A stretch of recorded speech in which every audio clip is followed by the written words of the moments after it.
Halo sahabatku. Selamat datang kembali di channel Cerita Momo. Apa kabarnya kalian semua hari ini? Semoga kalian selalu dalam keadaan sehat dimanapun kalian berada. Seperti biasa, sebelum kita mulai, yuk kita ramaikan dulu kolom komentar. Jangan lupa untuk tekan tombol like dan subscribe bagi yang belum, agar channel ini bisa terus berkembang. Dan yang paling penting, absen dulu yuk. Langsung komen di bawah, tulis nama kalian, asal kota, dan jangan lupa ketik, hadir, ya. Saya ingin sekali melihat dari kota mana saja kalian menyimak cerita ini. Sahabatku, kali ini kita akan masuk ke dalam sebuah kisah yang akan sangat menguji emosi dan kesabaran kita. Bayangkan, bagaimana rasanya jika kita sedang bertengkar hebat. Lalu suami yang seharusnya melindungi kita, justru tega menurunkan kita di jalan yang sangat sepi, di tengah malam, saat hujan deras mengguyur. Pasti rasanya hancur, takut, dan putus asa. Itulah yang dialami Kania, tokoh utama kita. Tapi tepat saat dia merasa dunianya runtuh, tiba-tiba datang seorang pria buta misterius. Pria itu menawarinya pertolongan dan berkata, "Ikut aku, kita buat suami yang sombong yang tak tahu diri itu menyesal selamanya." Kania tentu saja syok. Tapi dia lebih syok lagi saat akhirnya dia tahu siapa sebenarnya pria buta itu. Siapa sebenarnya pria penolong itu? Dan rencana balas dendam seperti apa yang akan mereka susun untuk membuat si suami sombong itu bertekuk lutut? Sudah siap? Kita masuk ke ceritanya. Tetesan air hujan menghantam kaca depan sedan mewah itu tanpa ampun, menciptakan irama yang kacau balau. Suara wiper yang bergerak cepat menjadi satu-satunya bunyi yang memecah keheningan tegang di dalam kabin. Kania memilin jemarinya di pangkuan, merasakan dinginnya pendingin mobil menusuk kulitnya. Namun rasa dingin di hatinya jauh lebih menusuk. Di sampingnya, Marvin, suaminya, mengemudikan mobil dengan satu tangan di setir. Wajahnya berseri-seri, bibirnya menyunggingkan senyum sombong yang Kania kenal betul. Baru saja, 15 menit yang lalu, ponsel Marvin berdering. Sebuah panggilan yang memastikan bahwa calon investor besar yang selama ini diincarnya telah masuk perangkap. Akhirnya, Kania, akhirnya. Marvin tiba-tiba tertawa kencang, suaranya memenuhi ruang sempit mobil. Investor tua bodoh itu sudah setuju. Dia pikir dia bisa menolak pesonaku? Bodoh. Sebentar lagi, puluhan miliar akan masuk rekening kita. Marvin menoleh ke arah Kania, dagunya terangkat angkuh. Lihat. Kan? Apa ku bilang? Aku ini jenius. Mereka semua hanya tikus-tikus kecil dibandingkan denganku. Termasuk kamu. Kania tidak bisa ikut tersenyum. Ada rasa dingin yang menjalar di punggungnya setiap kali Marvin membicarakan proyek ini. Mas Marvin, apa ini tidak terlalu gegabah? Ini uang yang sangat besar. Apa kamu yakin data yang kamu berikan? SSSSTT. Marvin memotong cepat, wajahnya yang tadi berseri langsung mengeras. Suasana di dalam mobil berubah dalam sekejap. Dengar, Kania. Sudah berapa kali harus kukatakan? Tugasmu itu gampang. Duduk manis, pakai baju bagus yang kubelikan, tersenyum cantik di sampingku saat aku bertemu klien. Kamu itu pajangan, Kania. Pajangan yang mahal. Jangan coba-coba ikut campur urusan otak. Kamu tidak akan mengerti. Hinaan itu menusuk tepat di jantung Kania. Ini bukan pertama kalinya, tapi malam ini terasa lebih menyakitkan. Aku istrimu, Mas. Aku cuma khawatir. Lirih Kania, suaranya bergetar menahan amarah dan air mata yang mulai menggenang. Aku takut kesombonganmu ini akan menghancurkan kita. Kesombongan? Marvin membanting setir sedikit, membuat mobil oleng sesaat di jalanan yang licin. Kamu bilang aku sombong? Kamu pikir kamu bisa hidup mewah seperti ini kalau bukan karena kesombonganku? Kamu pikir Ibu Vira, ibuku, bisa tinggal di rumah bagus kalau aku tidak nekat? Marvin menatap Kania dengan mata menyala-nyala. Kamu seharusnya berterima kasih. Berlutut dan cium kakiku. Bukan menceramahiku seperti orang suci. Tapi itu penipuan, Mas. Kania akhirnya tidak tahan. Plah. Sebuah tamparan keras mendarat di pipi Kania. Panas, perih, dan mengejutkan. Mobil direm mendadak. Kania terdorong ke depan, saat beltnya menahan tubuhnya dengan kasar. Jantungnya berdebar kencang. Dia melihat keluar. Hanya pepohonan tinggi dan rimbun di kiri kanan jalan yang tampak seperti siluet monster di tengah hujan badai. Jalanan ini sangat sepi. Tidak ada satupun lampu kendaraan lain. "Mas, ini di mana?" tanya Kania, suaranya bergetar hebat, memegangi pipinya yang berdenyut. Marvin tidak menjawab. Dia menekan sebuah tombol di sampingnya, membuka kunci pintu Kania. Tatapannya dingin seperti es. "Keluar." Kania membeku. Dia salah dengar? "Apa? Mas, di luar hujan deras. Ini tengah malam. Ini jalan yang sangat sepi." "Aku bilang keluar," bentak Marvin, suaranya menggelegar lebih keras dari suara guntur di luar. "Kalau kamu cuma bisa merusak suasana hatiku. Kalau kamu pikir aku sombong dan penipu. Silakan. Keluar dari mobilku. Keluar dari hidupku yang mewah." "Marvin, jangan gila. Aku mohon. Aku minta maaf." Kania mulai menangis histeris. Tapi Marvin sudah buta oleh amarah dan kesombongannya. Dia keluar dari sisi kemudi, berlari kecil memutari mobil di tengah hujan, dan membuka paksa pintu Kania. Dia menarik lengan Kania dengan kasar, tanpa peduli istrinya itu meronta. "Aku tidak butuh istri pembawa sial yang tidak bisa mendukung suaminya." Kania terjerembab di aspal yang basah dan dingin. Air hujan yang deras langsung mengguyur tubuhnya, membuat gaun bagusnya basah kuyup dalam hitungan detik. "Mas, jangan." Marvin berlari kembali ke mobilnya. Tapi sebelum masuk, dia mengambil tas tangan Kania dari kursi penumpang. "Ini, ambil barang-barangmu." Dia melempar tas itu ke genangan air berlumpur di dekat Kania. "Marvin, tunggu. Jangan tinggalkan aku di sini. Aku takut." Pintu mobil terbanting menutup. Marvin menatap Kania sekilas dari balik kemudi, wajahnya datar tanpa belas kasihan. Detik berikutnya, ban mobil berdecit di aspal basah, mencipratkan air lumpur kotor ke wajah dan tubuh Kania. Sedan mewah itu melesat pergi, menelan cahaya lampu belakangnya dalam kegelapan dan hujan yang semakin lebat. Kania terduduk lemas di aspal. Sendirian. Basah kuyup dari ujung rambut sampai ujung kaki. Udara malam yang dingin terasa membekukan tulangnya. Dia melihat sekeliling. Tidak ada apa-apa selain kegelapan. Suara hujan deras bercampur dengan isak tangisnya yang putus asa. Suaminya, pria yang dia cintai, pria yang baru saja merayakan kemenangannya, telah membuangnya di antah-berantah seperti sampah. Rasa sakit hati, penghinaan, dan ketakutan yang luar biasa mencekam jiwanya. Kania terdiam membeku. Air hujan bukan lagi sekadar air, tapi terasa seperti ribuan jarum es yang menusuk kulitnya hingga ke tulang. Gaun mahal yang tadi pagi ia pakai untuk menemani Marvin bertemu klien kini terasa seperti kain karung basah yang berat dan dingin, menempel di tubuhnya, memperjelas betapa rapuh dan terhinanya dia. Pipinya masih berdenyut perih akibat tamparan Marvin, tapi rasa perih di hatinya 1000 kali lebih parah. Dia mencoba bangkit, bertumpu pada lututnya, namun kakinya gemetar hebat. Lutut dan telapak tangannya lecet perih tergesek aspal kasar. "Mas, Marvin, kenapa? Kenapa kamu setega ini?" Isak tangisnya pecah, namun suaranya ditelan oleh deru angin dan guntur yang menyambar di kejauhan. Dia memeluk dirinya sendiri, mencoba mencari kehangatan yang mustahil. Kegelapan di sekelilingnya terasa absolut. Pepohonan di kiri kanan jalan tampak seperti raksasa-raksasa hitam yang siap menerkam. Dia sendirian. Di tengah hutan. Di tengah badai. Dia benar-benar bisa mati di sini.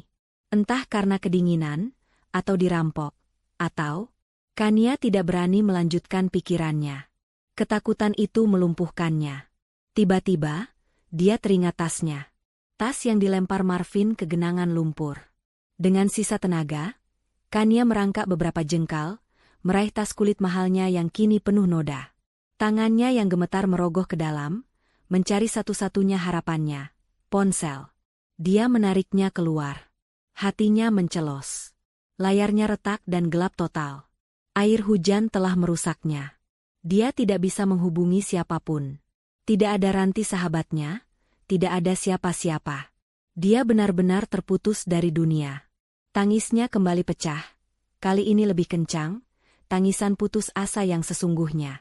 Tepat saat itu, di puncak keputusasaannya, sesuatu yang aneh terjadi. Hujan yang mengguyurnya tiba-tiba berhenti. Kania terdiam. Aneh. Padahal suara hujan masih terdengar deras di sekelilingnya, menghantam aspal dan dedaunan. Dia mendongak perlahan, matanya yang pedih karena air mata dan air hujan kini menatap ke atas. Sebuah payung hitam besar terentang di atas kepalanya, melindunginya dari badai. Jantungnya serasa berhenti berdetak. Dia tidak mendengar suara mobil berhenti. Dia tidak mendengar langkah kaki. Dia terlalu sibuk meratapi nasibnya. Kania menahan napas, rasa takut yang baru dan berbeda menjalari punggungnya. Dia memberanikan diri menoleh ke samping. Sepasang sepatu pantofel pria yang basah, namun tampak bersih dan terawat, berdiri kokoh tepat di sebelahnya. Mata Kania yang ketakutan merayap ke atas. Seorang pria parubaya, berpenampilan sangat biasa, nyaris sederhana. Pria itu mengenakan jaket tipis yang juga basah di bagian bahu, namun dia memegang gagang payung itu dengan satu tangan yang kokoh, mengarahkannya tepat untuk melindungi Kania, membiarkan dirinya sendiri sedikit basah. Yang paling mencolok dan membuat Kania bingung adalah kacamata hitam legam yang dipakainya. Di tengah malam buta, di tengah hujan badai, dan di tangannya yang satu lagi, tergenggam sebuah tongkat lipat, tongkat untuk tunanetra. Malam yang buruk untuk dibuang seperti sampah. Suara pria itu terdengar. Tenang, dalam, dan sama sekali tidak panik. Sangat kontras dengan situasi mereka.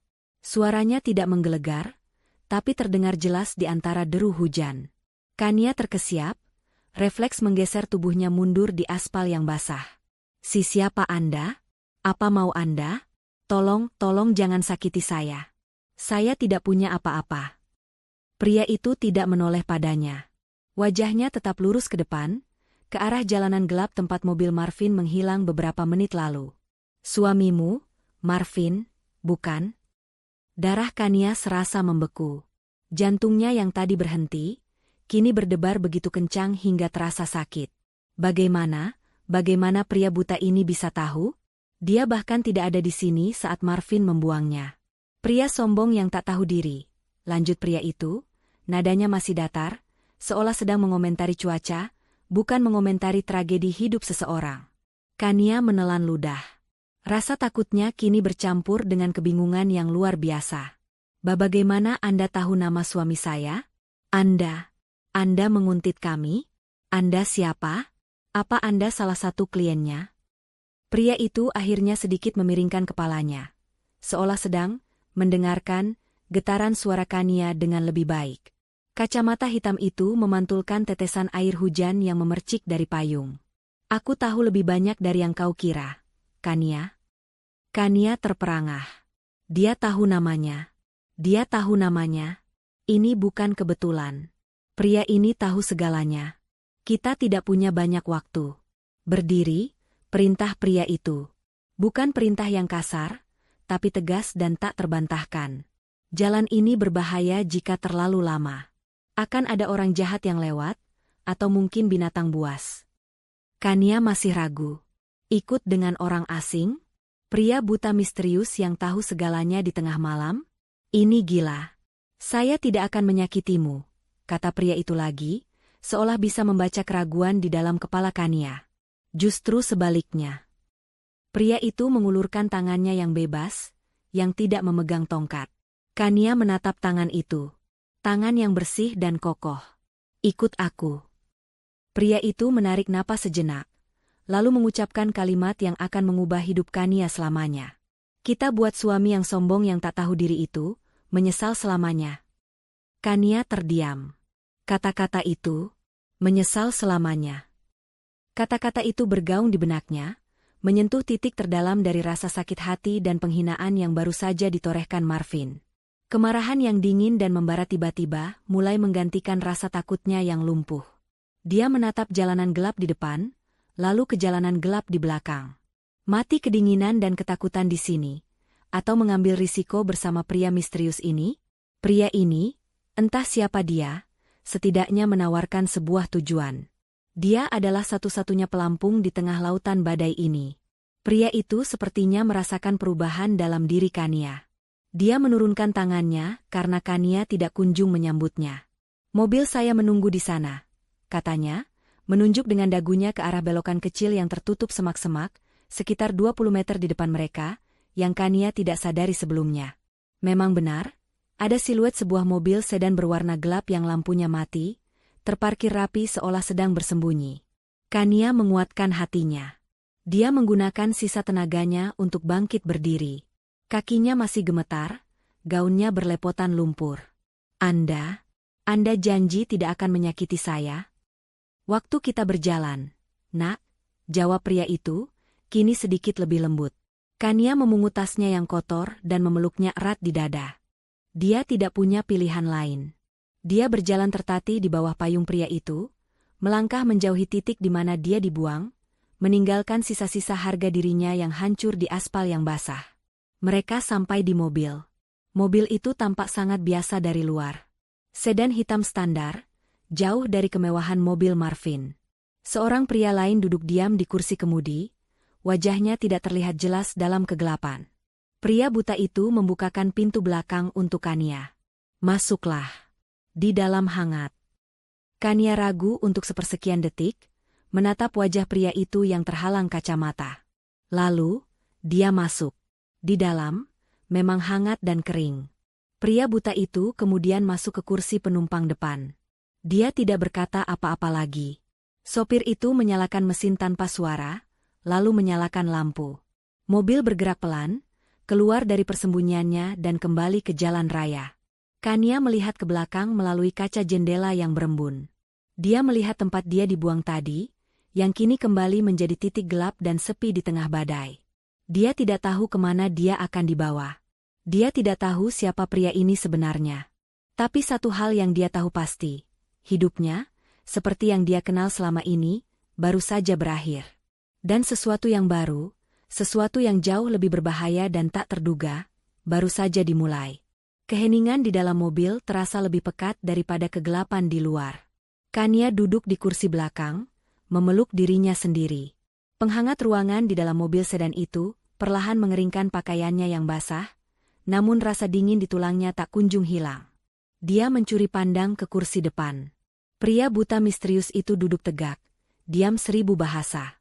Sopir yang mengemudi juga sama diamnya, fokus pada jalanan yang kini mulai beralih dari hutan sepi ke jalanan beraspal yang lebih terawat. Kania memberanikan diri bertanya. Kita mau kemana?" Suaranya nyaris tak terdengar, serak karena tangis dan dingin. Pria buta itu tidak menoleh. "Ke tempat aman." Jawaban singkat itu tidak memberikannya ketenangan, malah menambah kecemasannya. Apa maksudnya? Tempat aman? Kantor polisi? Rumah sakit? Tapi mobil ini tidak mengarah ke sana. Mobil ini justru memasuki sebuah kawasan perumahan yang sangat elit. Kania bisa melihat pos penjagaan super ketat yang baru saja mereka lewati. Jantungnya berdebar lagi. Pria buta yang sederhana ini, tinggal di kawasan semahal ini?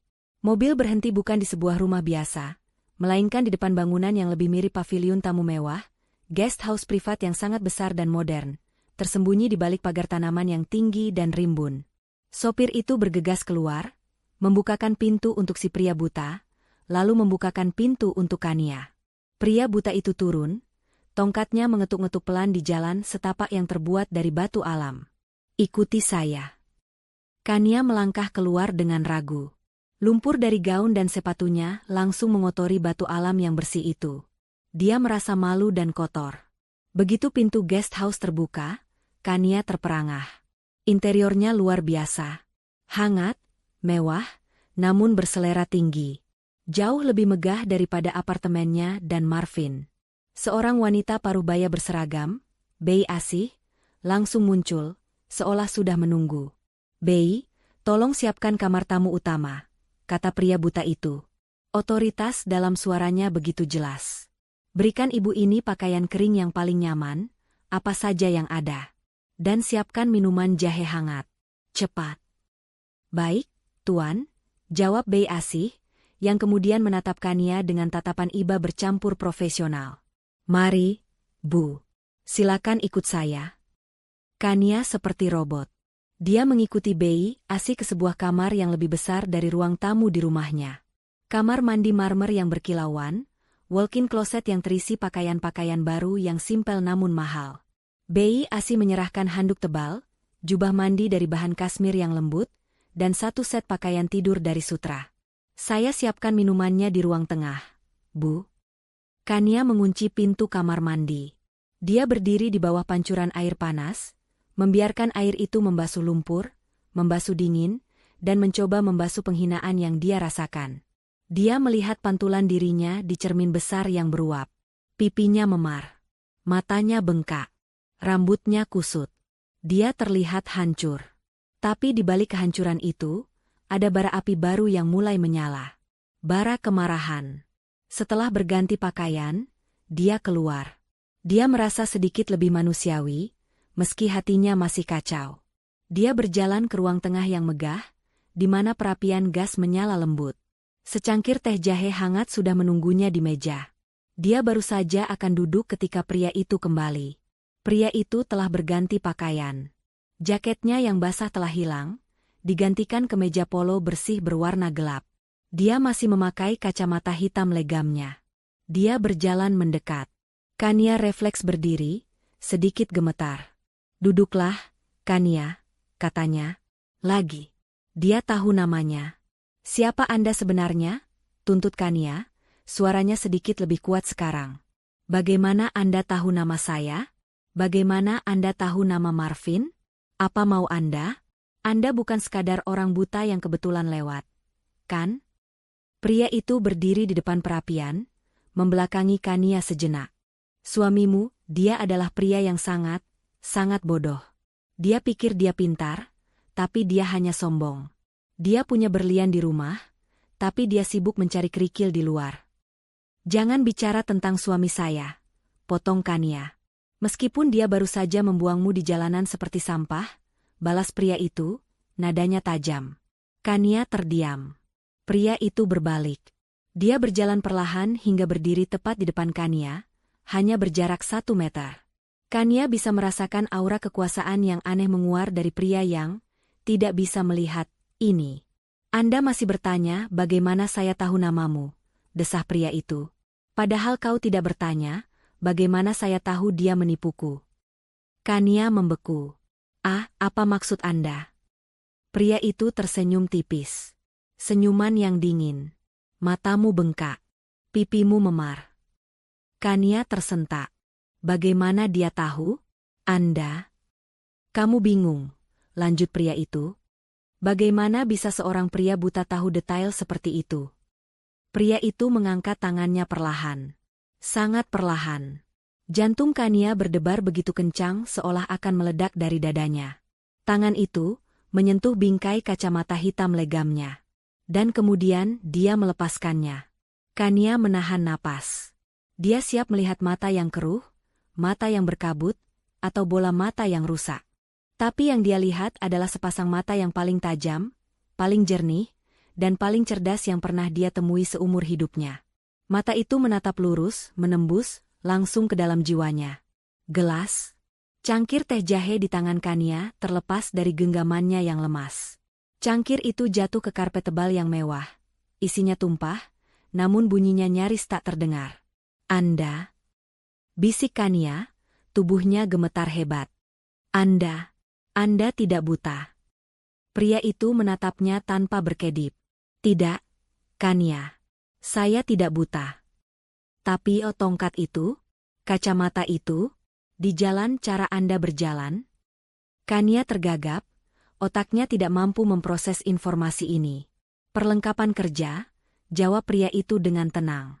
Dia menunduk melihat cangkir yang tumpah, lalu kembali menatap Kania. Terkadang, cara terbaik untuk melihat karakter asli seseorang adalah dengan membuat mereka berpikir, Anda tidak bisa melihat mereka sama sekali. Pria itu melangkah mundur dan duduk di sofa tunggal di seberangnya. Menatap Kania dengan tatapan yang penuh perhitungan, namun ada sebersit simpati di sana. "Perkenalkan," katanya, nadanya kini berubah total. Tidak ada lagi nada pria tua misterius. Ini adalah nada seorang CEO. Nada seorang penguasa. Nama saya Darmawan. Kania mengernyit. Darmawan. Darmawan. Nama itu. Ya Tuhan. Nama itu. Marvin menyebutnya berulang kali dalam tidurnya, dalam gumamannya, dalam rencana-rencananya. Anda, Darmawan? Kania menutup mulutnya dengan kedua tangan. Investor-investor yang akan ditemui Mas Marvin. Pak Darmawan mengangguk pelan. Lebih tepatnya, koreksinya dengan dingin. Saya adalah investor yang sedang menjadi target penipuan suamimu. Dan dia? Pak Darmawan tersenyum miring. Dia baru saja menyebut saya, investor tua bodoh, di telepon, 15 menit sebelum dia membuangmu. Kania terduduk lemas di sofa. Dunianya jungkir balik untuk kedua kalinya malam ini. Pria buta yang menolongnya, ternyata adalah target utama suaminya. Malam ini, lanjut Pak Darmawan, saya sedang dalam perjalanan pulang setelah mengawasinya di restoran. Saya melihat mobilnya ugal-ugalan.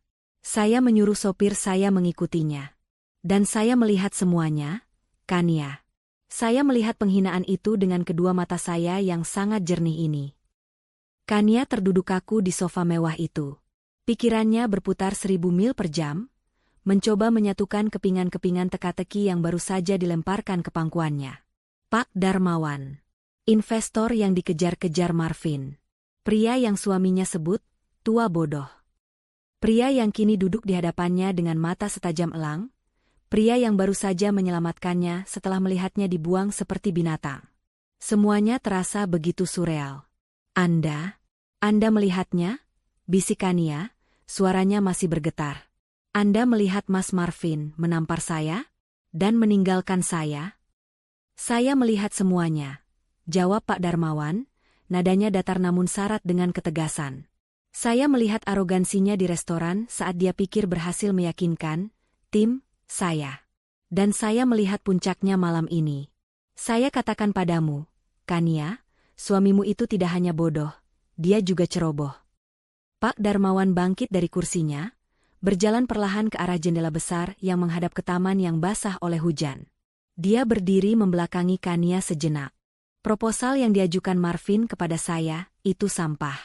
Data keuangan palsu. Dia menggelembungkan aset perusahaan hingga 300% dan menyembunyikan utang bank yang hampir jatuh tempo.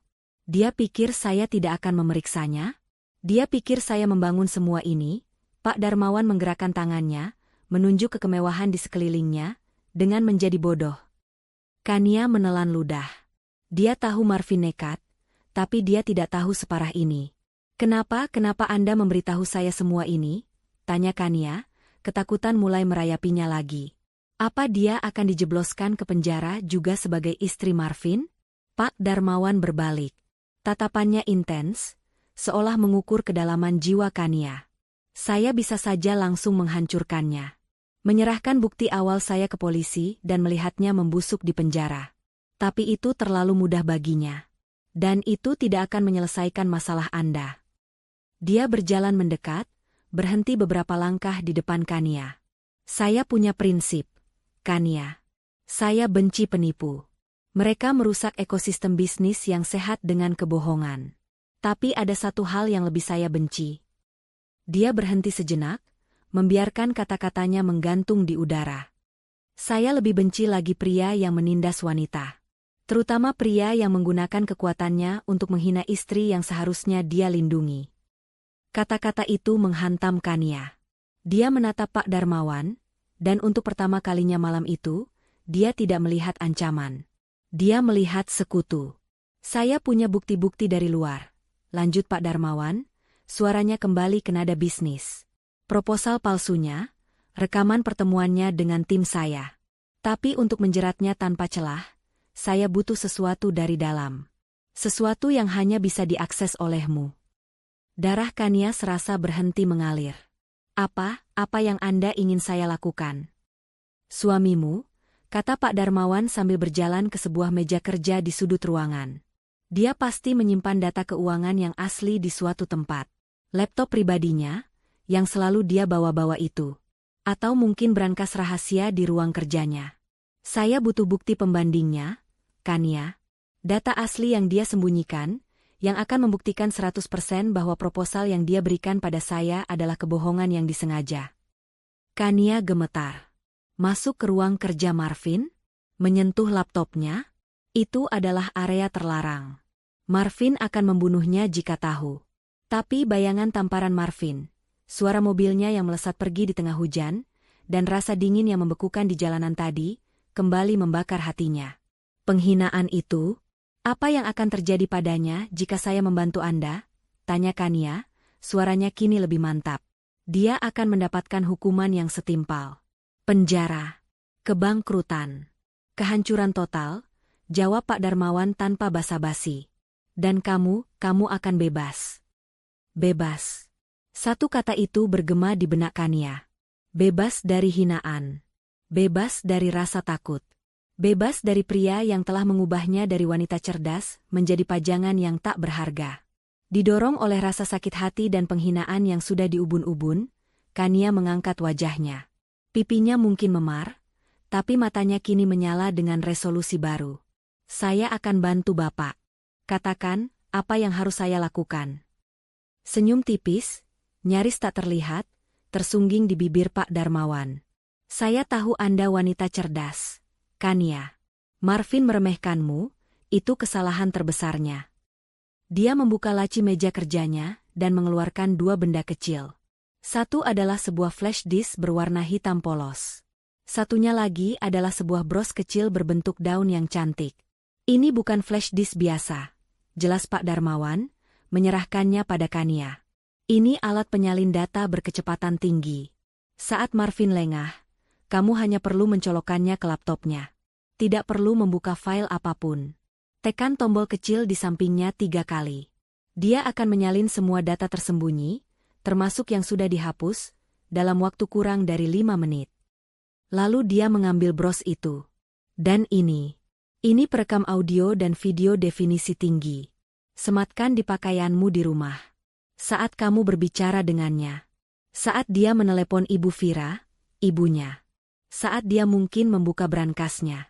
Kita butuh semua bukti itu. Pak Darmawan memberikan instruksi terakhirnya. Besok, saya akan mengantarmu pulang. Jangan terlihat marah. Terlihatlah hancur, menyesal, dan ketakutan. Minta maaflah padanya. Katakan kamu salah telah meragukannya. Pria sombong seperti Marvin akan mabuk oleh egonya. Saat dia merasa menang, saat itulah dia akan menjadi sangat lengah. Kania menggenggam kedua benda itu. Rasanya dingin dan berat di tangannya. Saya mengerti. Bagus, kata Pak Darmawan.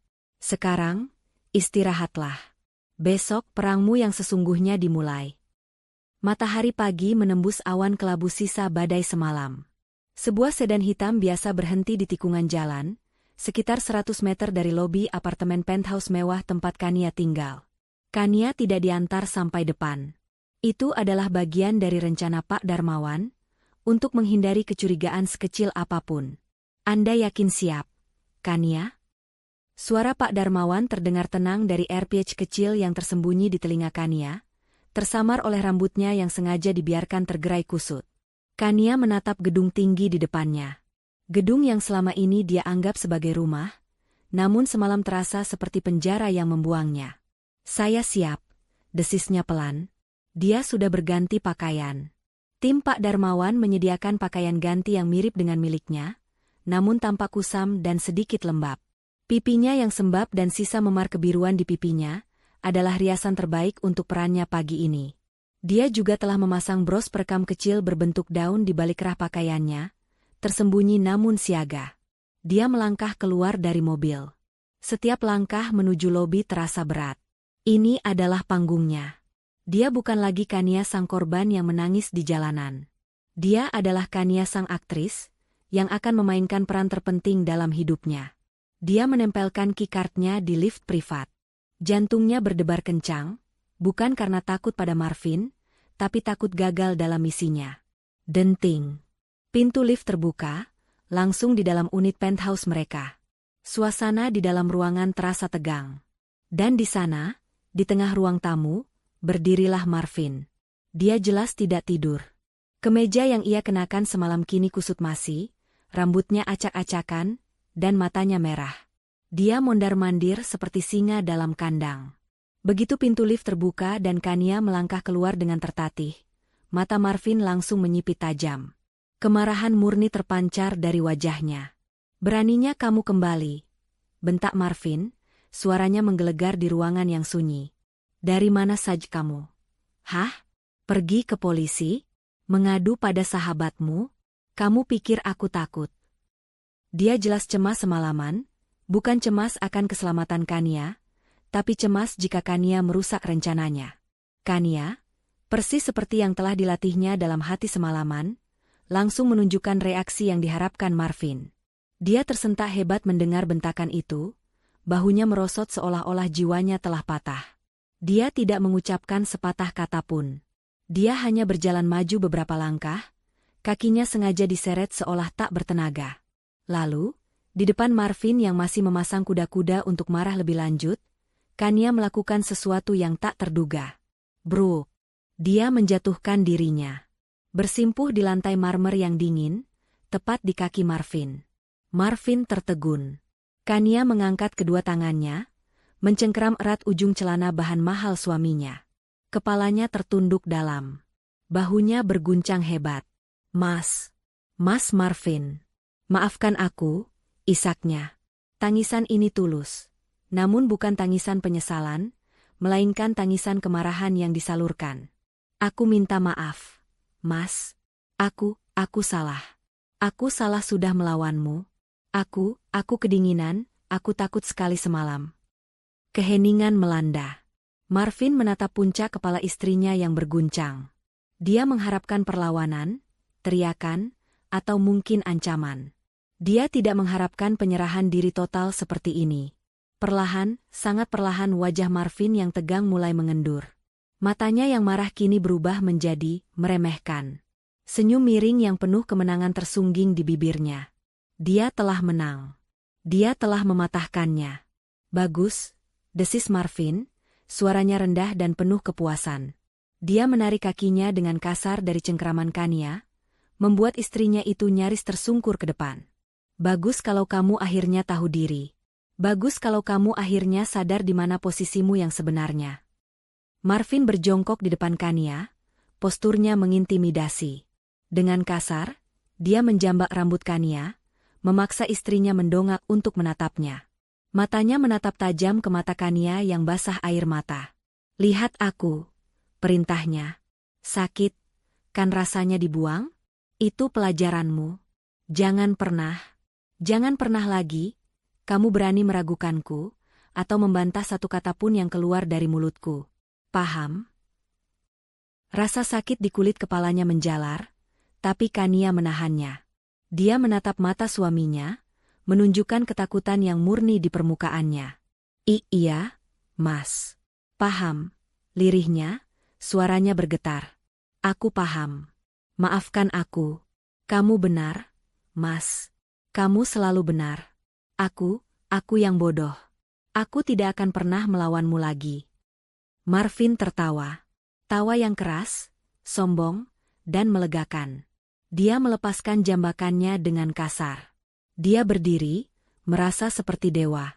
Egonya membuncah setinggi langit. Istrinya sudah takluk di kakinya. Investor bodoh itu akan segera menyerahkan uangnya. Dia adalah raja dunia. Aku kedinginan semalaman di pos satpam lobi. Mas, Kania berbohong dengan lancar, menambah detail agar ceritanya meyakinkan. "Aku tidak berani naik sampai pagi. Aku boleh mandi air panas? Badanku sakit semua."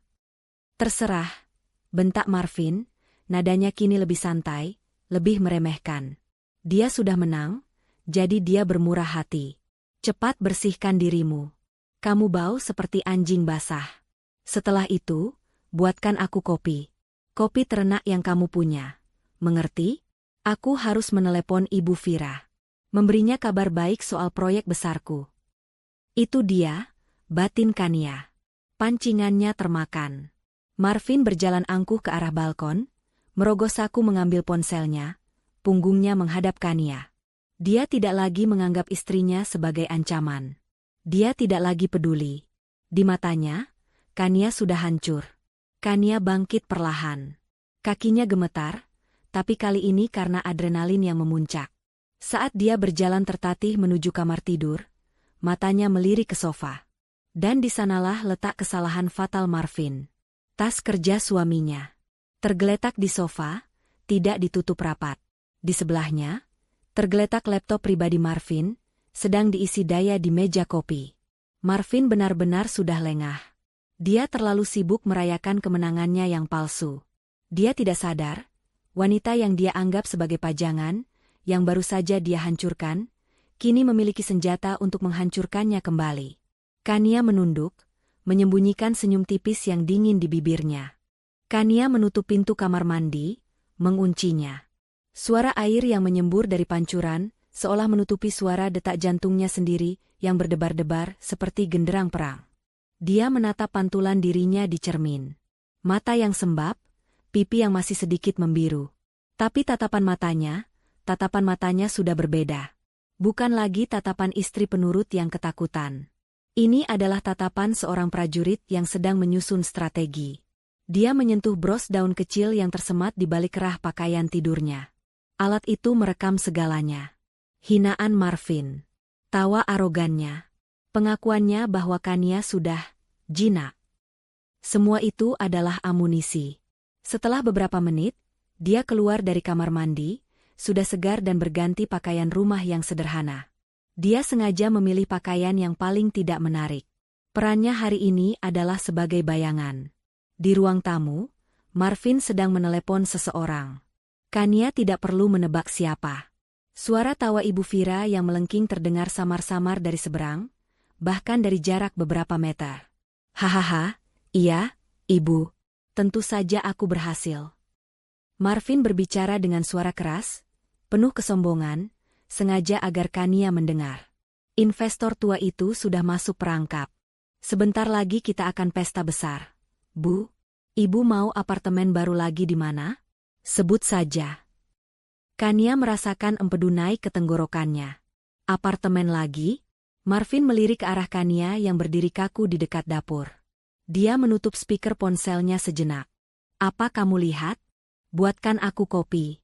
Yang enak. Dan jangan bengong di situ.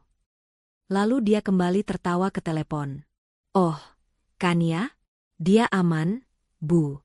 Biasa, tadi malam dia sedikit keras kepala. Tapi sudah kuberi pelajaran. Sekarang sudah jinak lagi di kakiku. Hahaha, dia tidak akan kemana-mana. Pajangan itu tahu siapa tuannya. Tangan Kania terkepal di sisinya, hingga kuku-kukunya memutih. Sabar, Kania. Sabar. Dia berbalik ke dapur, menyiapkan kopi termahal yang mereka miliki. Tangannya harus stabil. Dia tidak boleh menunjukkan getaran kemarahan sedikitpun. Dia meletakkan cangkir kopi itu dengan hormat di meja samping Marvin. Kopinya, Mas. Marvin mengabaikannya, hanya mengambil cangkir itu tanpa melihat. Oke, Bu. Nanti aku telepon lagi. Aku harus bersiap-siap. Ada pertemuan kecil sebelum penandatanganan besar besok lusa. Iya, Ibu tenang saja. Aku sayang Ibu. Muach. Marvin menutup telepon. Dia menyeruput kopinya, lalu menatap Kania yang masih berdiri menunduk. Itu, katanya sambil menunjuk cangkir. Baru benar. Akhirnya kamu berguna. Dia bangkit, meregangkan tubuh. Aku mau mandi air panas. Siapkan kemeja biru termahalku. Yang dari Italia. Aku mau terlihat sempurna hari ini. Baik, Mas, jawab Kania lirih. Marvin berjalan angkuh menuju kamar tidur utama. Dan inilah saat yang ditunggu Kania. Kesempatan emas itu. Saat Marvin masuk ke kamar mandi dan suara pancuran air yang deras mulai terdengar, Kania tahu jam pasirnya telah dimulai. Dia tidak berlari. Dia berjalan cepat, tanpa suara, menuju satu ruangan yang selalu terlarang baginya, ruang kerja Marvin. Dan benar saja, seperti dugaannya, Marvin, dalam puncak arogansinya, bahkan tidak mengunci pintu ruang kerjanya. Dia sudah tidak lagi menganggap Kania sebagai ancaman, dia hanyalah debu. Kania mendorong pelan pintu kayu jati yang berat itu. Ruangan itu rapi, dingin, dan berbau maskulin. Di atas meja mahoni yang mengilap, tergeletak laptop pribadi Marvin. Menyala. Terhubung dengan pengisi daya. Layarnya menampilkan screensaver foto Marvin yang sedang bermain golf. Jantung Kania serasa meloncat ke tenggorokannya. Dia bahkan tidak menguncinya. Desis Kania pada dirinya sendiri, pada AirPage Pak Darmawan yang mungkin mendengarkan. Tangannya gemetar saat merogoh flash disk kecil pemberian Pak Darmawan dari saku celananya. Dia melihat ke pintu, mendengarkan. Suara air masih deras. Marvin mungkin sedang bernyanyi di bawah pancuran. Dia mencolokkan flash disk itu ke port USB. Tangannya berkeringat. Dia menekan tombol kecil tersembunyi di sampingnya 3 kali, seperti instruksi. 1, 2, 3. Sebuah lampu biru kecil di flash disk itu mulai berkedip-kedip cepat. Menyalin. 1 menit terasa seperti 1 jam. Kania berdiri kaku, matanya liar memandangi layar. Dia harus melakukan sesuatu selagi menunggu. Matanya tertuju pada brankas besar yang tersembunyi di balik lukisan abstrak di dinding. Kania tahu kodenya. Marvin pernah memberitahunya dengan sombong. 0105, tanggal lahir Ibu Vira. Satu-satunya wanita yang penting dalam hidupku. Jangan pernah lupakan itu. Tangan Kania bergerak cepat di atas keypad numerik. 0105 klik. Brankas terbuka. Dia tidak mencari uang. Dia mencari dokumen. Dan di sanalah mereka. Tepat di rak atas. 2 map tebal. Map pertama bertuliskan, keuangan asli. Map kedua bertuliskan, aset Ibu Vira. Jantungnya seakan berhenti berdetak. Dia membuka map Ibu Vira terlebih dahulu. Isinya bukan hanya bukti transfer. Isinya adalah salinan sertifikat. Sebuah apartemen mewah di pusat kota. Sebuah ruko di kawasan bisnis. Dan sebidang tanah di puncak. Semuanya atas nama Ibu Vira. Jadi ini? Desisnya penuh racun. Ini bukan sekadar penipuan investasi. Ini adalah penggelapan uang perusahaan yang sistematis. Uang yang seharusnya menjadi aset bersama mereka, dialihkan Marvin ke ibunya sendiri. Dia bahkan tidak menggunakan namanya sendiri. Dia menggunakan ibunya sebagai tameng. Lalu dia membuka map keuangan asli. Dia tidak mengerti semua angkanya, tapi dia melihat satu hal dengan jelas. Kolom kerugian yang ditandai merah di mana-mana. Perusahaan Marvin sebenarnya diambang kebangkrutan. Proposal yang diajukan ke Pak Darmawan bukanlah untuk ekspansi. Itu adalah untuk menutupi lubang utang yang menganga. Ting. Suara notifikasi lembut datang dari laptop. Di layar, muncul jendela kecil, copy complete. Lampu di flash disk itu kini menyala hijau solid. Tepat pada saat itu, suara pancuran air di kamar mandi utama berhenti. Keheningan total. Napas Kania tercekat. Dia bergerak seperti kilat. Dia menutup kedua map itu, memasukkannya kembali ke brankas, menutup pintu brankas, dan memutar kuncinya. Dia memutar lukisan kembali ke tempatnya. Dia berlari ke meja, mencabut flash disk itu dengan sekali tarikan. Dia baru saja menyembunyikan flash disk itu di balik pinggang celananya ketika pintu ruang kerja terbuka. Marvin berdiri di sana. Hanya mengenakan handuk yang melilit pinggangnya, rambutnya basah meneteskan air. Dia menatap Kania dengan curiga. Sedang apa kamu di sini? Jantung Kania serasa meledak. Napas Kania tertahan di tenggorokannya. Dia membeku. Seluruh aliran darahnya seakan berhenti, digantikan oleh es. Marvin berdiri di ambang pintu ruang kerja, hanya berbalut handuk, menatapnya dengan mata elang yang menyipit. Satu tetes air jatuh dari rambutnya ke bahunya, namun Kania bisa mendengarnya seolah itu adalah dentuman palu. Flash disk di balik pinggang celananya terasa panas membara. Sedang apa kamu di sini?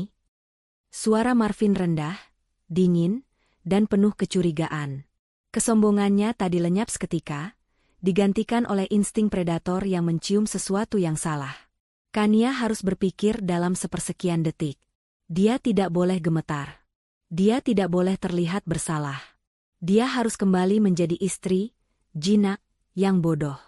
Dia sengaja menjatuhkan matanya, menunjukkan ketakutan. Tangannya, yang untungnya kosong, langsung memilin-milin ujung bajunya. Maaf, Mas. Aku tanya, sedang apa kamu di ruanganku? Marvin melangkah maju. Aku cari penjepit dasi, Mas. Kania berkata cepat, suaranya dibuat bergetar panik. Yang emas. Yang kata Mas cocok sekali dengan kemeja biru dari Italia itu. Aku tadi sudah siapkan kemejanya, tapi aku lupa Mas simpan penjepit dasi itu di mana. Aku pikir di laci meja ini.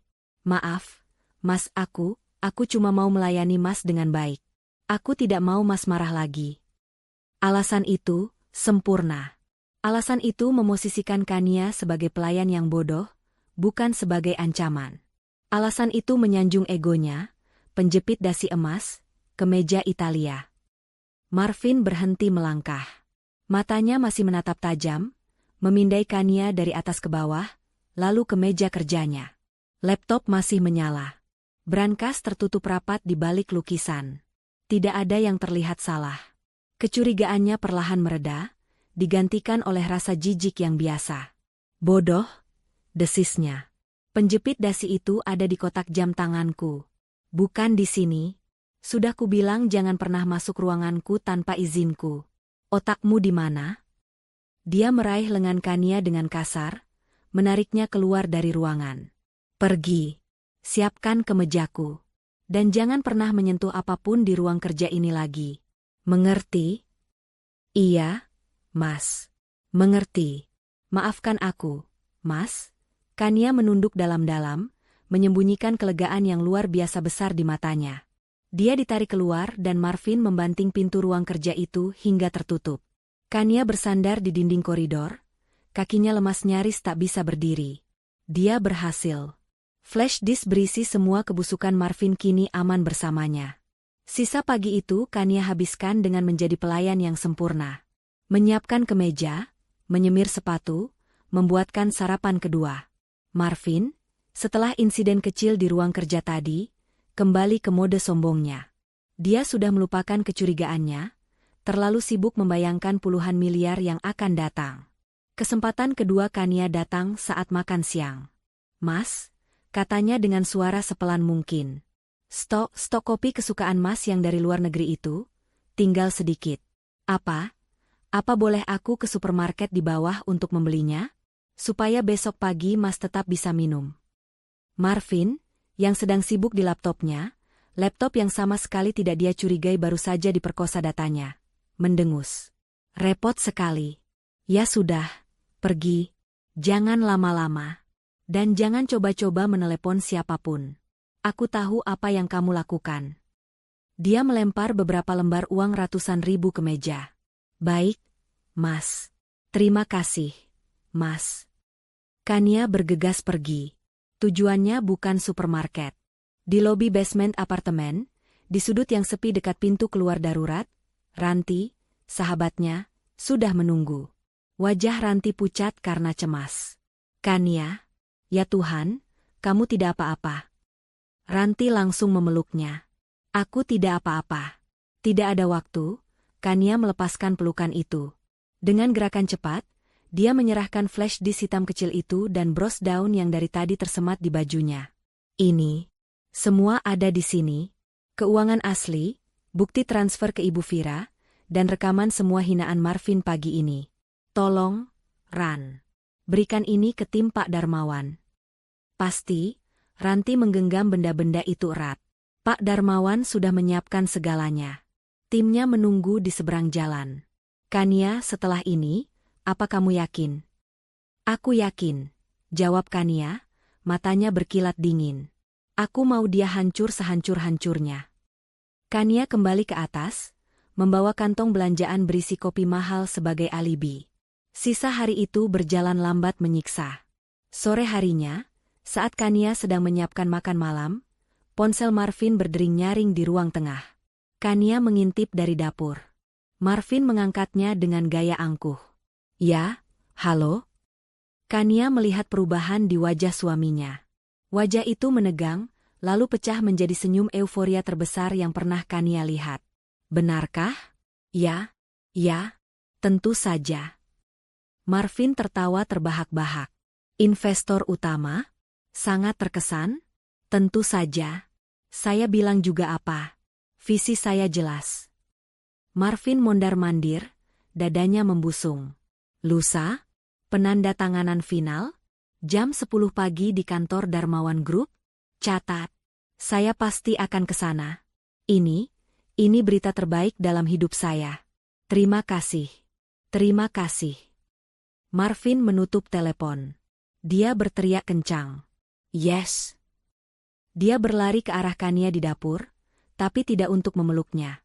Dia memegang kedua bahu Kania, mengguncangnya sedikit. Lihat. Akhirnya. Puluhan miliar, Kania. Puluhan miliar. Investor tua itu sudah takluk. Aku bilang juga apa? Aku jenius. Aku jenius. Kania hanya bisa mengangguk, memasang wajah kagum yang palsu. Marvin langsung mengambil ponselnya lagi, menekan panggilan cepat. Ibu. Ibu Vira. Kita berhasil. Lusa kita resmi jadi miliarder. Hahaha. Siapkan gaun terbaik ibu. Ibu mau apa? Tas? Mobil baru? Sebut saja, Bu. Anak kesayangan ibu ini berhasil. Marvin berpesta sendirian. Dia membuka sebotol sampanye mahal, meminumnya langsung dari botol. Dia memutar musik keras-keras, menari-nari di ruang tamunya, merayakan kehancurannya sendiri yang akan datang dalam waktu kurang dari 48 jam. Dia menoleh pada Kania, yang berdiri diam mematung di sudut ruangan, memegang led. Dan kamu, katanya, menunjuk Kania dengan botol sampanye, tatapannya meremehkan. Kamu, istri pembawa sialku. Kamu beruntung aku masih mau menerimamu saat aku kaya nanti. Mungkin, aku akan membelikanmu kalung baru. Sebagai ganti rugi sudah menakut-nakutimu semalam. Kania hanya tersenyum tipis. Senyum yang sangat dingin. Iya, Mas. Kamu memang hebat. Padahal dalam hatinya, dia menghitung mundur setiap detiknya. Hari itu akhirnya tiba. Lusa, yang dinanti-nantikan Marvin telah menjadi hari ini. Langit Jakarta cerah, seolah alam semesta berkonspirasi untuk merayakan kemenangan palsu Marvin. Sejak pagi, penthouse itu sudah riuh. Bukan oleh Kania, tapi oleh dua orang yang merasa telah menaklukkan dunia, Marvin dan Ibu Vira. Ibu Vira sudah datang sejak pukul 7 pagi, mengenakan gaun impor baru yang dibelikan Marvin kemarin, warnanya merah menyala. Riasan wajahnya tebal, dan perhiasan emas berkilauan di leher, pergelangan tangan, dan jemarinya. Dia mondar-mandir di ruang tamu, menginspeksi segalanya dengan gaya seorang ratu baru. Kania, bentak Ibu Vira, padahal Kania hanya berdiri 5 langkah darinya. Mana dasi anakku? Dasi yang Hermes itu. Cepat, kamu ini lambat sekali seperti keong. Nanti kalau Marvin sudah resmi jadi miliarder, kamu harus lebih cekatan melayani kami. Kalau tidak, gampang saja, kami ganti kamu dengan belasan pembantu yang lebih muda dan gesit. Kania hanya menunduk. Ini, Ibu. Sudah saya siapkan, ujarnya lirih, menyerahkan dasi yang sudah tergulung rapi. Marvin keluar dari kamar, wangi parfum mahalnya langsung memenuhi ruangan. Dia mengenakan kemeja biru Italia termahalnya, yang disiapkan Kania di bawah todongan curiga 2 hari lalu. Dia tampak sempurna, seperti eksekutif muda sukses dari sampul majalah bisnis. Sudahlah, Bu. Jangan buang-buang waktu bicara dengan pajangan, kata Marvin, sambil memasang dasinya di depan cermin besar. Dia menatap pantulan Kania yang berdiri di belakangnya. Kamu, katanya pada Kania. Hari ini, kamu tidak ikut. Kamu tunggu di sini, jaga rumah, dan jangan sentuh apapun. Ayo, Bu. Takdir kita sudah menunggu, kata Marvin, menawarkan lengannya pada Ibu Vira. Oh, tentu, anakku sayang. Ibu Vira terkikik, menggamit lengan Marvin dengan bangga. Mereka berdua berjalan keluar dari pintu lift, seperti raja dan ratu yang akan menghadiri penobatan. Saat pintu lift tertutup, Kania menegakkan punggungnya. Matanya yang tadi tunduk kini menatap tajam ke pintu yang tertutup. Benar, desisnya pelan. Takdir kalian memang sudah menunggu. Perjalanan Marvin dan Ibu Vira ke kantor Darmawan Group diwarnai tawa dan rencana-rencana besar. Setelah ini, Ibu mau beli penthouse di sebelah. Biar bisa mengawasimu, Marvin, kata Ibu Vira. Dan kita pecat Kania. Buang dia, ganti dengan model yang lebih cantik. Semua gampang, Bu, jawab Marvin, egonya membubung tinggi. Mereka tiba di gedung pencakar langit yang dimaksud. Gedung Darmawan Group menjulang gagah, terbuat dari kaca dan baja yang berkilau di bawah sinar matahari pagi. Begitu megah dan dingin, membuat mobil mewah Marvin tampak biasa saja di depannya. Mereka melangkah masuk ke lobi. Hening. Hanya suara hak sepatu Ibu Vira yang beradu dengan lantai marmer yang mengilap. Puluhan orang berjalan dalam diam, semua mengenakan setelan mahal, semua sibuk.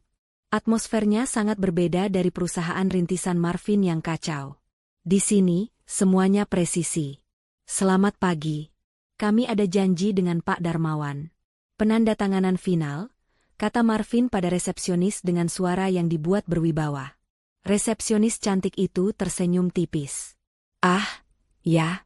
Bapak Marvin dan Ibu Vira. Selamat datang. Pak Darmawan sudah menunggu Anda di boardroom utama, lantai 50. Lantai 50. Ruang boardroom utama. Marvin dan Ibu Vira bertukar pandang penuh kemenangan. Ini baru level mereka. Lift privat meluncur naik tanpa suara. Jantung Marvin berdebar, bukan karena takut, tapi karena antusiasme yang meluap-luap. Pintu lift terbuka di lantai 50, langsung menghadap sebuah koridor privat yang dihiasi karya seni abstrak mahal.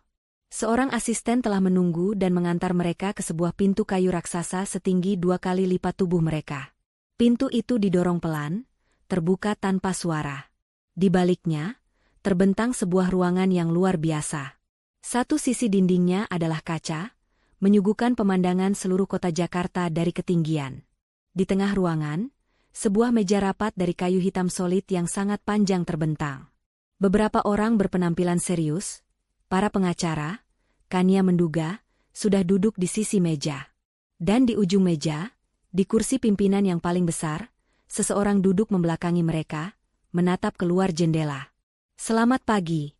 Sapa Marvin riang, melangkah masuk dengan percaya diri, menarik kursi untuk ibunya. Marvin di sini.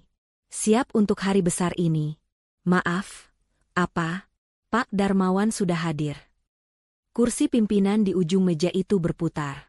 Perlahan. Sangat pelan. Jantung Marvin serasa berhenti berdetak. Senyum di wajahnya membeku. Di kursi itu, duduklah pria yang sama. Pria yang dia temui di lobi restoran beberapa minggu lalu. Pria yang dia anggap sebagai konsultan buta, rendahan yang menyedihkan. Pria yang dia yakini dikirim oleh tim Darmawan, hanya sebagai formalitas. Marvin menelan ludah. Anda? Ibu Vira berbisik panik. Marvin? Siapa orang ini? Di mana Pak Darmawannya? Pria di kursi itu tersenyum. Senyum yang sangat dingin. Dia tidak memakai kacamata hitam legamnya seperti saat menyamar, tapi dia mengenakan kacamata baca berbingkai tipis yang mahal. Dia meletakkan pulpen yang sedang dipegangnya. Selamat siang, Pak Marvin. Ibu Vira, sapanya, suaranya tenang dan berat. Suara yang sama persis dengan yang Kania dengar di jalanan sepi itu. Marvin tergagap. Ini tidak mungkin. Ini pasti lelucon. Anda, kan konsultan yang buta itu? Pekiknya, suaranya naik 1 oktav. Di mana Pak Darmawan? Saya tidak punya waktu untuk bercanda dengan bawahan. Pak Darmawan berdiri. Tubuhnya tegap dan penuh otoritas. Dia melipat kacamata bacanya dan memasukkannya ke saku jas. Matanya yang jernih dan tajam menatap lurus ke arah Marvin. Saya adalah Darmawan, katanya dengan penekanan yang mematikan. Napas Marvin tercekat. Lutut Ibu Vira gemetar hebat. Tapi mata Anda. Kacamata itu. Anda tidak buta? Bisik Marvin, wajahnya pucat pasi. Pak Darmawan tersenyum miring. Senyum yang sama sekali tidak ramah. Saya memang tidak buta, Pak Marvin. Dia berhenti sejenak, membiarkan kebenaran itu menghantam Marvin seperti truk. Saya bisa melihat penipuan Anda dengan sangat sangat jelas. Waktu seakan berhenti di lantai 50 itu. Udara yang tadi terasa sejuk ber-AC, kini terasa panas dan menyesakkan. Senyum di wajah Marvin yang tadi membeku, kini luruh digantikan ekspresi kebingungan total. Wajahnya pucat pasi, warna kemeja birunya yang mahal justru semakin menonjolkan betapa tidak berdarahnya wajahnya saat ini. Ini lelucon, kan? Marvin tertawa. Tawa yang kering, panik, dan histeris. Ini pasti prank. Di mana kameranya? Ini pasti jebakan dari pesaing saya. Kalian siapa? Hahaha. Ibu Vira, yang tidak mengerti apa yang sedang terjadi, ikut panik. Marvin, ayo kita pergi. Ibu tidak suka tempat ini. Orang ini gila. Dia menarik-narik lengan jas Marvin, mencoba bangkit dari kursinya. Silakan duduk, Bu Vira. Pak Marvin. Suara Pak Darmawan kembali terdengar, sedingin es, namun volumenya tidak naik sedikit pun. Dia menekan sebuah tombol di panel mejanya. Pintu lift di belakang Anda sudah dikunci dari pusat kendali. Begitu juga pintu keluar di sana. Anda tidak akan kemana-mana, sampai presentasi saya selesai. Presentasi? Bentak Marvin. Tentu, jawab Pak Darmawan. Dia mengarahkan sebuah remote ke dinding di belakangnya. Layar raksasa yang tadinya tersembunyi kini menyala, menampilkan logo Darmawan Group. Mari kita mulai. Slide pertama muncul. Isinya adalah 2 kolom, bersebelahan. Kolom kiri, proposal investasi Marvin. Kolom kanan, data keuangan asli. Angka-angka itu berbicara lebih keras dari bentakan apapun. Aset yang digelembungkan 300%. Utang bank puluhan miliar yang disembunyikan. Kerugian operasional yang ditutupi dengan cerdik. Laptopku. Desis Marvin, matanya terbelalak ngeri. Bagaimana Anda? Ini ilegal. Anda meretas saya? Saya tidak meretas Anda, Pak Marvin, balas Pak Darmawan dengan tenang. Saya tidak perlu mengotori tangan saya. Saya mendapatkan data ini secara sukarela. Data ini diserahkan kepada saya oleh mitra saya. Mitra? Marvin mengernyit, otaknya yang panik mencoba memproses. Mitra siapa? Tepat pada saat itu, pintu kayu raksasa di ujung ruangan, yang tadi mereka masuki, terbuka kembali. Bukan polisi. Bukan satpam. Kania melangkah masuk. Dia tidak lagi mengenakan pakaian rumah yang kusam. Pak Darmawan telah memintanya berganti pakaian di salah satu ruang eksekutif sebelum rapat dimulai. Kania kini mengenakan power dress sederhana berwarna biru tua, warnanya senada dengan kemeja Marvin, sebuah ironi yang menyakitkan. Rambutnya disanggul rapi. Wajahnya yang sembab 2 hari lalu kini tenang, dingin, dan penuh kendali. Di sampingnya, berjalan sahabatnya, Ranti, sebagai saksi. Mata Marvin nyaris keluar dari rongganya. Wajahnya berubah dari pucat pasi menjadi merah padam karena amarah. Kania? Teriaknya, suaranya memantul di dinding kaca. Apa yang kamu lakukan di sini? Beraninya kamu. Ini tempat penting. Ibu Vira lebih histeris. Dasar wanita sialan. Istri durhaka. Kenapa kamu ada di sini? Hah? Oh. Jadi ini semua ulahmu? Kamu yang menjebak anakku? Ibu Vira bangkit, hendak menerjang Kania. Saya sarankan ibu duduk kembali. Suara Pak Darmawan memotong. 2 orang satpam berbadan tegap langsung melangkah maju dari sudut ruangan, berdiri di antara Ibu Vira dan Kania. Kania tidak goyah. Dia tidak menatap suaminya. Dia tidak menatap ibu mertuanya. Dia berjalan lurus dengan langkah mantap melewati mereka, seolah mereka tidak ada. Dia berhenti di samping Pak Darmawan, lalu dengan tenang meletakkan satu benda kecil di atas meja mahoni itu. Bros kecil berbentuk daun.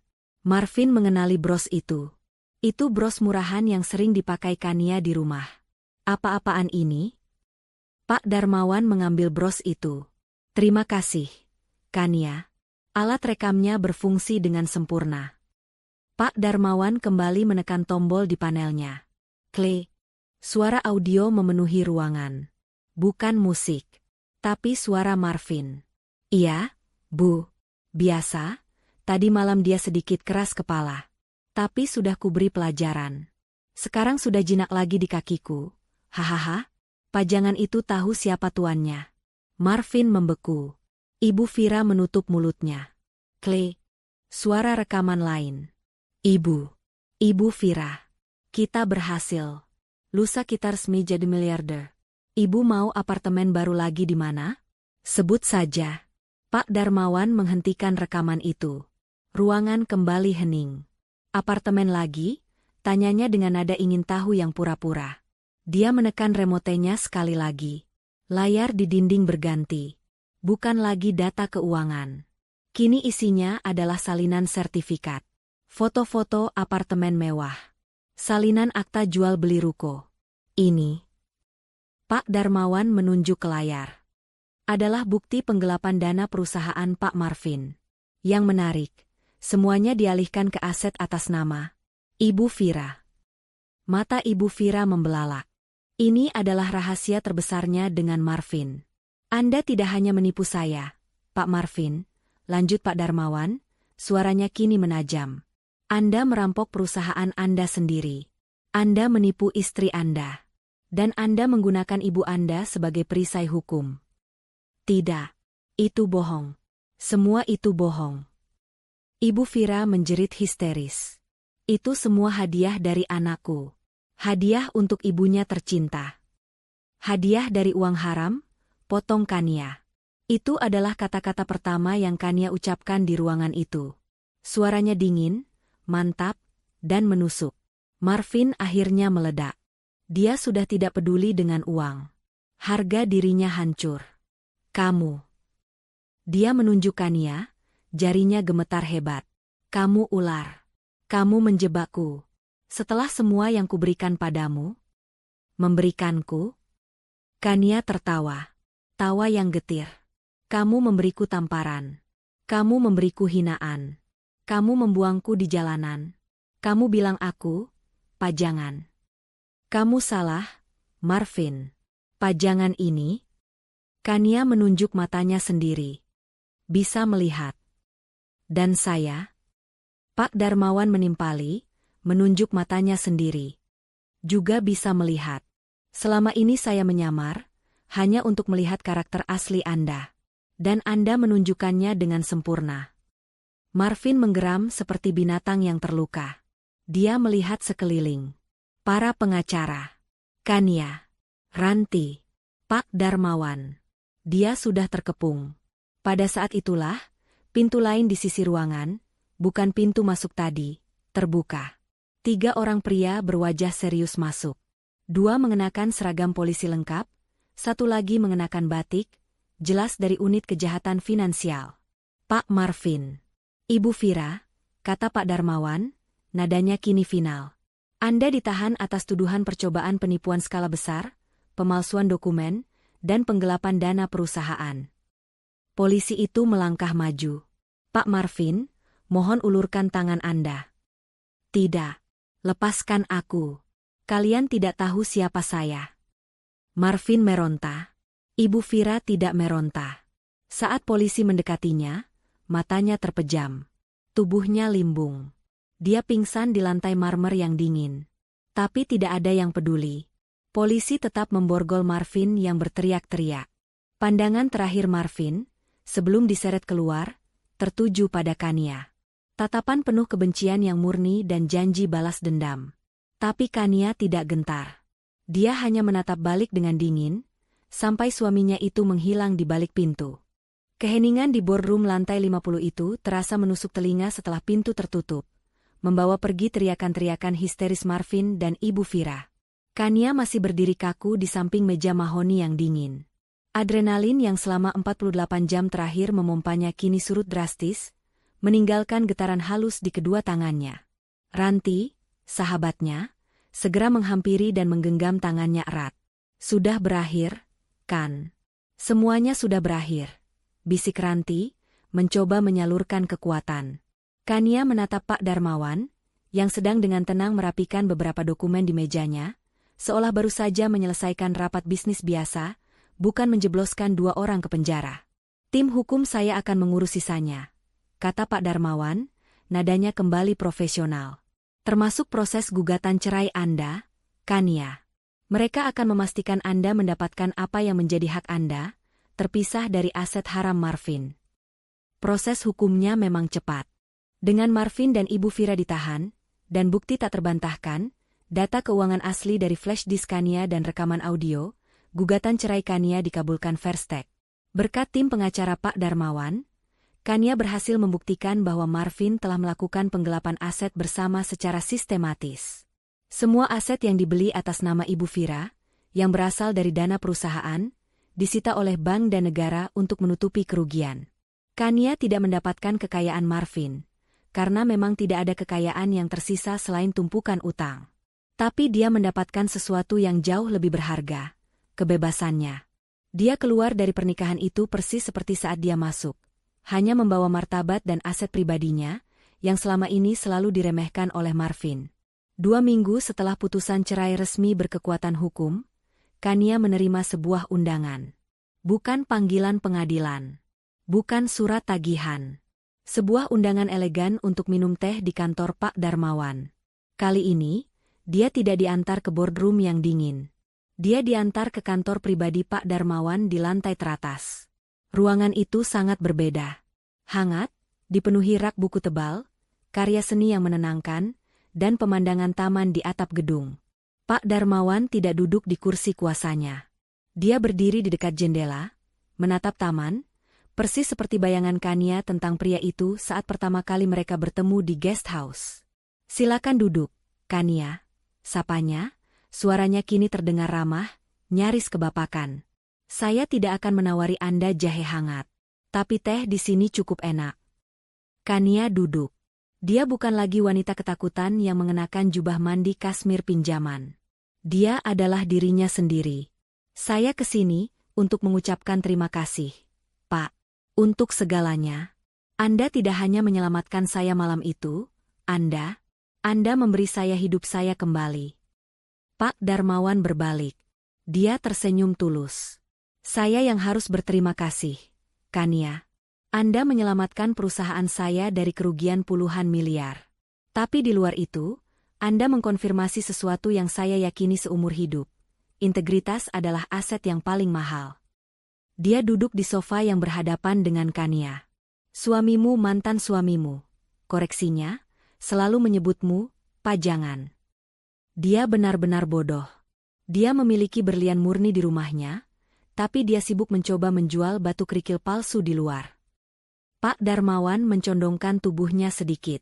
Dia pikir aset terbesarnya adalah proposal palsunya.